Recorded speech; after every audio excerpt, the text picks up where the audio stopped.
We talked a lot yesterday about Gaza and the imminent Israeli attack on the southern city of Rafah, home to Hamas battalions, but also more than 1 million civilians. Well, a really significant move today because the Americans have now paused the supply of thousands of large bombs to Israel to make clear their hostility to such an attack and concern for civilians in the area. I'm speaking now to Josh Paul, former State Department official who spoke to me a few months ago, shortly after he had resigned his post over America's approach to this conflict. He joins me now to give his latest reaction to these developments. Were you surprised, were you pleased by what the State Department announced today, Josh?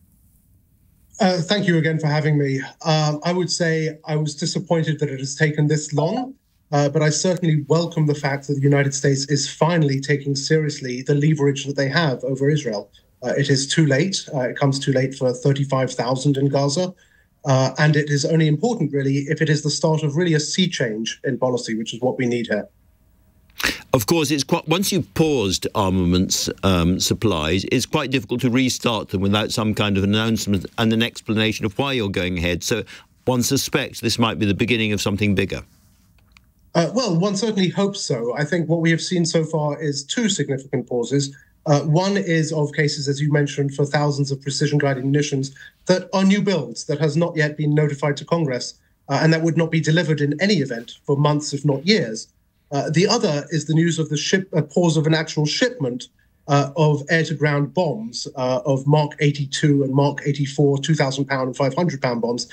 Neither of these will have an immediate operational impact for Israel. They have, of course, significantly deep stockpiles.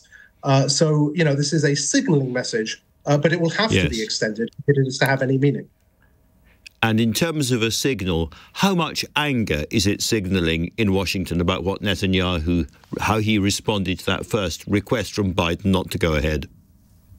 Well, I think that's right. I think that the president has been clear for several weeks now, if not longer, that the United States does not support an Israeli invasion into Gaza. And I think the fact that Israel has been moving forward with that, despite the US messaging, is probably part of the reason why this pause was triggered or this suspension was triggered at this time. One wonders, had it actually been triggered several weeks ago when President Biden started to raise his objections, if it would not have been more effective. For today, the bombs are raining down on Rafah.